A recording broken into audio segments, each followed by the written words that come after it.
श्रीकल्याणरुष्टिस्तवः कल्याणरुष्टिभिरिवामृतपूरिताभिः लक्ष्मीस्वयंवरणमङ्गलदीपिकाभिः सेवाभिरम्ब तव पाद सरोजमूले नाकारि किं मनसि भाग्यवतां जनानाम् एतावदेव जननि स्पृहणीयमास्ते त्वद्वन्दनेषु सलिलस्थगिते च नेत्रे सान्निध्यमुद्यदरुणायुत सोदरस्य त्वद्विग्रहस्य परया सुधया प्लुतस्य ईशत्वनामकलुषाः कतिवा न सन्ति ब्रह्मादयः प्रतिभवं प्रलयाभिभूताः एकः स एव जननी स्थिरसिद्धिरास्ते यः पादयोस्तव सकृत्प्रणतिं करोति लब्ध्वा सकृत्त्रिपुरसुन्दरितावकीनं कारुण्यकन्दलितकान्तिभरं कटाक्षं कन्दर्पकोटिसुभगास्त्वयि भक्तिभाजः सम्मोहयन्ति तरुणीर्भुवनत्रयेऽपि ह्रीङ्कारमेव तव नाम गृह्णन्ति वेदा मातस्त्रिकोणनिलये त्रिपुरे त्रिनेत्रे त्वत्संस्मृतौ यम भटाभिभवं विहाय दीव्यन्ति नन्दनवने सह लोकपालैः हन्तुः पुरामधिगलं परिपीयमानः क्रूरः कथं न भविता गरलस्य वेगः नाश्वासनाय यदि मातरिदं तवार्धं देहस्य शश्वदमृताप्लुतशीतलस्य सर्वज्ञतां सदसि वाक्पटुतां प्रसूते देवी त्वदङ्घ्रिसरसीरुहयोः प्रणामः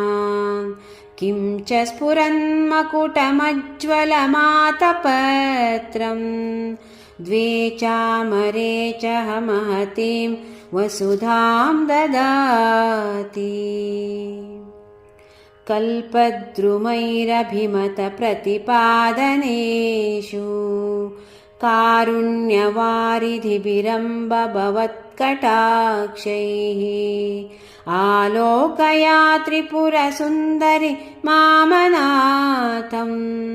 त्वय्येव भक्तिभरितं त्वयि बद्धतृष्णम् हन्तेतरेष्वपि मनांसि निधाय चान्ये भक्तिं वहन्ति किल पामर दैवतेषु त्वामेव देवि मनसा समनुस्मरामि त्वामेव नौमि शरणं जननि त्वमेव लक्ष्येषु सत्त्वपि कटाक्षनिरीक्षणानाम् आलोकया त्रिपुरसुन्दरि मां कदाचित् नूनं मया तु सदृशः करुणैकपात्रं जातो जनिष्यति जनो न च जायते वा ह्रीं ह्रीमिति प्रतिदिनं जपतां तवाख्यां किं नाम दुर्लभमिह त्रिपुराधिवासे माला किरीट मदवारणमाननीया तान् सेवते वसुमति स्वयमेव लक्ष्मी सम्पत्कराणि सकलेन्द्रियनन्दनानि साम्राज्यदाननिरतानि सरोरुहाक्षी त्वद्वन्दनानि दुरिता हरणोद्यतानि मामेव मातरनिशं कलयन्तु नान्यम् कल्पोपसंहृतिषु कल्पितताण्डवस्य देवस्य खण्डपरशोः परभैरवस्य पाशाङ्कुशैक्ष वशरासनपुष्पबाण सा साक्षिणी विजयते तव मूर्तिरेका लग्नं सदा भवतु मातरिदं तवार्धं तेजः परं बहुलकुङ्कुमपङ्कशोणं भास्वत्किरीटममृतांशु कलावतंसं मध्ये त्रिगुणनिलयं परमामृतार्द्रम् ह्रीङ्कारमेव तव नाम तदेव रूपम् त्वन्नाम दुर्लभमिह त्रिपुरे गृह्णन्ति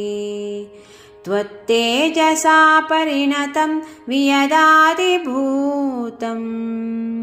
सौख्यं तनोति सरसीरुह सम्भवादे ह्रीङ्कारत्रयसम्पुटेन महता मन्त्रेण सन्दीपितं स्तोत्रं ह्यप्रतिवासरं तव पुरो मातर्जपन्मन्त्रवीत् तस्य क्षोणिभुजो भवन्ति वशगा लक्ष्मीश्चिरस्थायिनी वाणी निर्मलसूक्तिभारभरिता जागर्ति दीर्घं वया।